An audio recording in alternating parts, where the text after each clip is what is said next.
potential churchgoer, how are you?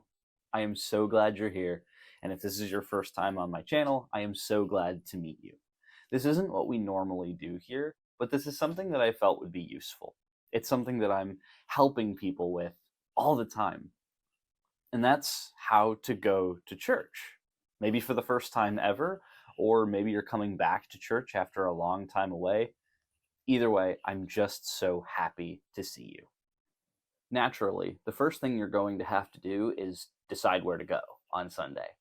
And this is already a hard decision, especially if you didn't grow up as a Christian, so you don't have a default or an automatic denomination that you might think to associate yourself with.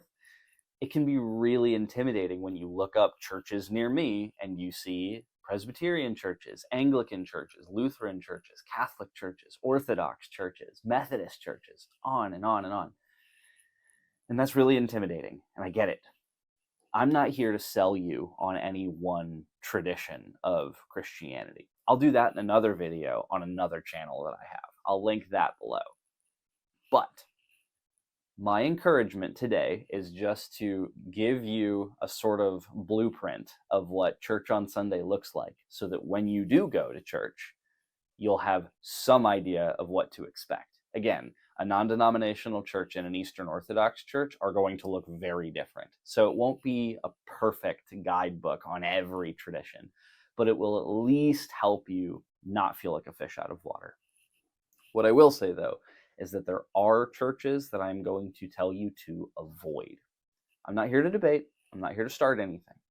My only encouragement is that if you're coming here hoping to attend a Christian church, I want to give you some names of places that are fundamentally not Christian churches. If you're looking up churches near me and you see something that says the Church of Jesus Christ of Latter-day Saints, that sounds Christian, but it isn't. The Church of Latter-day Saints, or the Mormons, as most people know them, are fundamentally not Christians. If you find something that says, like, the Church of Christian Science, or Christian Science Reading Room, or something like this, has Christian in the name, but it simply is not a Christian institution. Jehovah's Witnesses is another example. Again, you hear a word like Jehovah, and you might think Christianity, but again, fundamentally, it is not a Christian religion.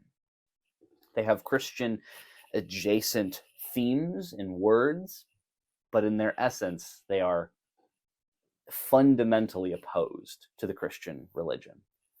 I would very much encourage you to do your own homework on why these are not Christian religions, but I promise you, whatever that's worth from a stranger on the internet, these are groups, religions, institutions to avoid. But if you find yourself in a Presbyterian church, an Anglican church, a Methodist church, a Lutheran church, something like this, odds are the church that you're attending is at least vaguely Christian.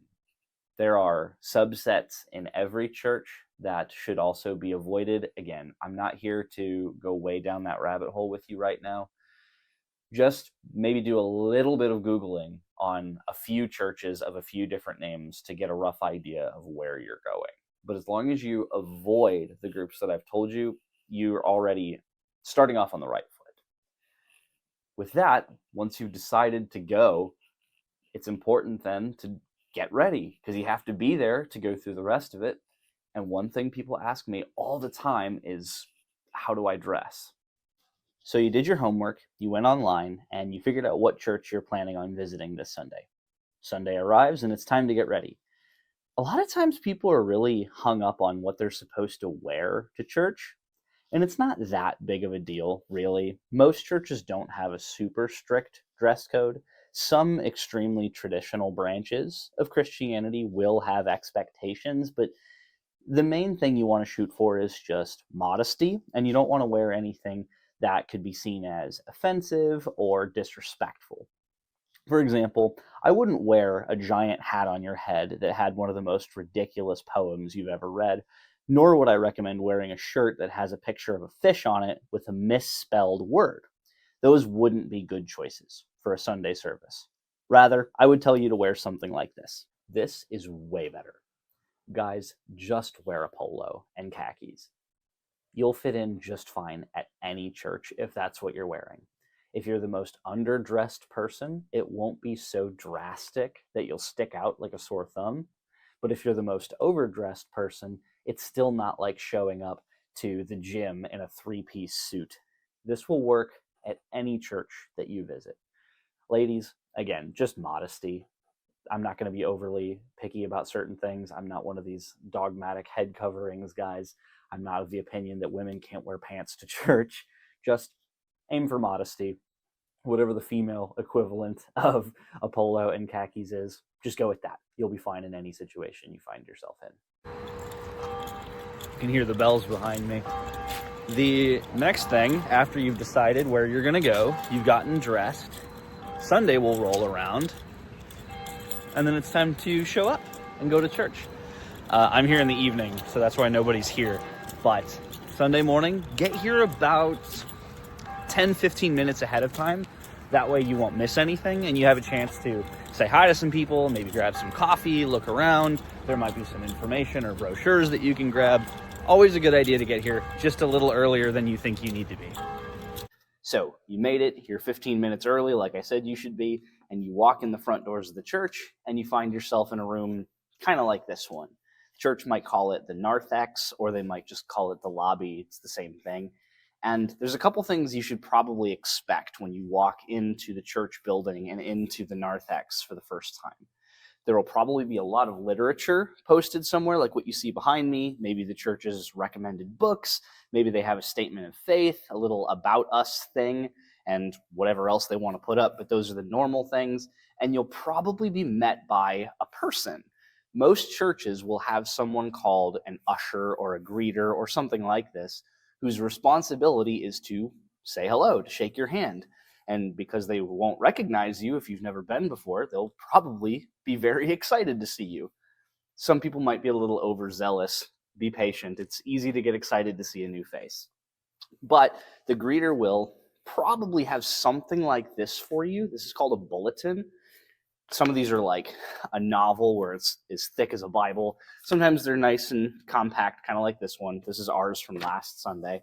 And the whole point of the bulletin is to give you usually the service order for what the Sunday service looks like and how it flows. Perhaps gives you the call and response cues so you know what to say if you participate in that way.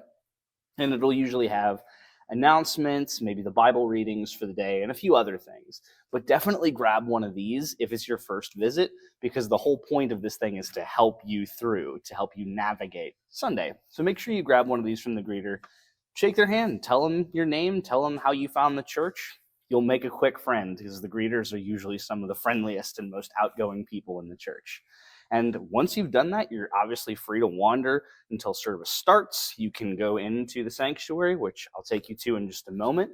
But the narthex is usually just a place where people gather, chit-chat, and just socialize before the service starts. Or you can maybe get coffee if they have it. You can read some of the literature. This is your free time. Do what you want, explore, wander, make yourself at home. The people are just glad that you're there. All right, so you finished getting your coffee, chatting with the greeter or whoever else said hi, and it's time to go into the service. So you'll usually, depending on how the church is laid out, once you're done here in the narthex, there might be a second set of doors that leads into the sanctuary. Maybe it's all connected. Some churches do it differently, but all you need to do now is walk in and take your seat. Now, what you might notice, like at my church, you might see people walking in and then doing something like the sign of the cross. Once they enter the sanctuary, you might see some people kneel or bow or do something to that effect. Don't do anything you don't want to do. You're not in trouble if you don't do anything like that. These are just customs and traditions that some of these churches have handed down. But if you're not used to it, it makes you uncomfortable, whatever. Don't do whatever you're not comfortable with. That's totally fine. Just walk in, grab a seat in a chair or a pew, and get ready for service. Now, once you get into the sanctuary and the service is about to begin, you might notice a few things that are maybe strange if you're not used to them. Again, you might see people doing gestures or things you're not used to when they walk in. You might see people walk up, if it's a church like mine, where it's sacramental and there's an altar in the middle. You might see people walk up to the altar and kneel down at the rail and pray for a moment if it's early enough. Or you might see people standing in certain corners praying or doing certain things. Maybe your church has a history of venerating icons. You might see like an icon corner where people are kissing and bowing these things that look like paintings. Again, depending on what church you've gone to, you'll see very different things. And I'm not here to argue right or wrong. I just want to tell you that you don't have to do anything that makes you uncomfortable. Frankly, if you haven't been to church in a while or maybe never, I would just sit down. I would grab a seat and I would just sit there silently, observe. If someone comes up and says hi and wants to shake your hand, feel free to chat with them, but don't feel pressured. Now, when the service starts, you might also feel out of place if it's a church that has a lot of sort of call and response, for a lack of a better word. Again, you don't have to say anything you don't want to say. You don't have to pray anything you don't want to pray. You can just sit here the entire service quietly when everyone else stands and sits and maybe kneels or whatever. However the church does their Sunday service, you don't have to do any of it. In fact, I would encourage you to not do anything that's abnormal to you, because a lot of this is saturated with meaning, and I would avoid doing certain things like bowing or praying or any of this if you don't know what that means to you yet, if you don't agree with what's happening there. So for your own conscience, I would just sit down and I would just observe and listen, and that's fine. Pray to yourself, not pray to yourself, but pray quietly, pray by yourself, and just take in what's around you. Because again, there's always next Sunday, and if you find out you agree or disagree with something at that church, you can continue your study to find out what home looks like for you. So I just want to encourage you to just be here. When everyone stands, if they do that, don't feel like you have to stand. You can, but you don't have to. If everyone kneels, you don't have to kneel. You can, but you don't have to. And I just want to encourage you to just be present and to focus and to listen and to take it all in, so that way you can learn and you can start to understand what this church that you're at is all about. The church you're at might also do this thing called the sharing of the peace, which is basically just where everyone gets up and shakes hands or waves at one another or something like this. Feel free to do that. People will definitely come up to you if you're a visitor and that part of the service happens, because they're eager to see who this new face is and they want to get to know you, which again, some people can be overzealous, and just be patient with them. But feel free to get up and shake as many hands as you want, or feel free to just stay close to your pew and stay quiet. Again, there's no right or wrong. You should just focus on taking in what it is that's going on around you. Now, a couple pro tips. It seems weird that I say this as I'm talking into a cell phone, but it's best not to check your phone. It's best, especially, to not take like phone calls, send texts, or anything like this, because this area, especially if you're in a church that is sacramental and has something like an altar, this is a sacred space, and you want to treat the space with some sort of respect. So the sort of passivity of just like aimlessly scrolling on your phone might come across slightly disrespectful. I'm guilty of doing it. We all are, but you might want to avoid that. And this is a big one. Don't sit in the front pew. Even the most seasoned churchgoers don't do that. If they do, they're usually like part of the service in some way, or it's established that that's where that person sits. It's very abnormal to sit right up front. Frankly, there's nothing weird about sitting as far back as you can. That's pretty normal. For whatever reason, I tend to gravitate towards the left side of the church in the back. I don't know how I decided that. That's just where I end up sitting most of the time. But don't sit in the front. You will get funny looks, and it'll feel weirdly intimate between you and the pastor, that you will be so close in proximity that you might feel uncomfortable at the amount of eye contact you get. So I would encourage you to sit further in the back, and at least not the front 2-3 rows, just so you don't have to feel like all those eyeballs are on you. Now, finally, after church is let out, you're leaving the sanctuary. Again, you might see people bowing, doing the sign of the cross. don't do anything you don't want to do. If you're taking anything away from this, it's don't push yourself to do anything that makes you uncomfortable. But once you leave, you're free to do one of two things. Just go home, it's totally fine. But a lot of churches will have some sort of fellowship time where there'll be snacks, time to hang out with people. There might be a Bible study or a class of some sort. My church does a Bible study. Sorry, you probably heard that. My church does a Bible study every Sunday when we're done, unless we have something else going on. And that'll usually take place in a side room. So like this is ours. This is also a class that you are probably used to seeing if you know my other channel, because this is where I teach my other classes.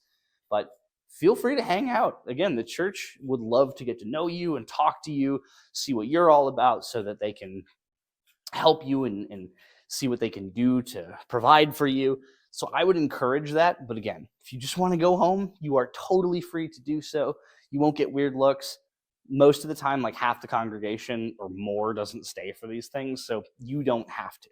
But I would absolutely encourage it for a couple reasons. Not only because like snacks are awesome, coffee is awesome, and Bible studies are awesome, but this is a time where you can really find out what the church you visited is like. The actual service is fabulous for understanding the theology and the beliefs of a church. But I really think that the after service hangout time is where you could find out what the church acts like. You could see how friendly it is, and you can see what they care about and where their passions are and their focuses are. So if I were you, if you really want to know what a church is about, hang out for fellowship time. And you'll learn a lot about a church that way. And you'll maybe make some friends. That should be one of your hopeful goals here, is to walk out of here with relationships and connections and friendships and things of that nature. So I do hope you'll stay afterwards. So once you're all done and you get home, that's pretty much it. There is just one other thing that I would recommend doing, and this can happen when you're home or it can happen while you're there. At some point, I would encourage you to exchange information with the pastor or the priest. He is your greatest asset in whatever church you're visiting. He knows the ins and the outs of the place. He knows what they believe, and he acts as the voice of the people that he shepherds. So my encouragement to you would be to get to know him to the best of your ability. A lot of times the people who feel out of place or uncomfortable in a church often have no relationship or a poor relationship with their spiritual father. So shoot him an email or, shoot him a text, however you get his information, however he prefers to be contacted. Just get in touch with him and remain in touch with him. And that will make your Sunday experiences more familiar, and it'll help you build out your network so you won't always feel like the new guy. That'll help get you tied into things too. I would encourage you to get to know multiple people as soon as you can, but the pastor will be able to get you in touch with small groups that might benefit you, Bible studies that might benefit you, any number of things. So I would very much encourage you to make a friend of the pastor or priest at whatever church you end up attending. But I really hope that you found this useful. I hope this takes away some of maybe the anxiety of going to a church for the first time. It can be intimidating. I understand that and I get that. And my hope is that you'll just take that leap of faith and you'll try it. If you do have questions, if there's anything you're feeling insecure about, please let me know in the comments. I would love to give you some more input if there's anything else I can offer. There will be a sort of sister video to this on my other channel that specifically talks about visiting a church of my tradition, which is the Lutheran tradition. I'll go through the specifics of what that looks like as compared to other churches. So if you want to get a better idea of that, go check out my other channel called Being Lutheran. But otherwise, I'll leave it there. God bless you, and I'm so glad you were here, and I hope to see you again. God's peace.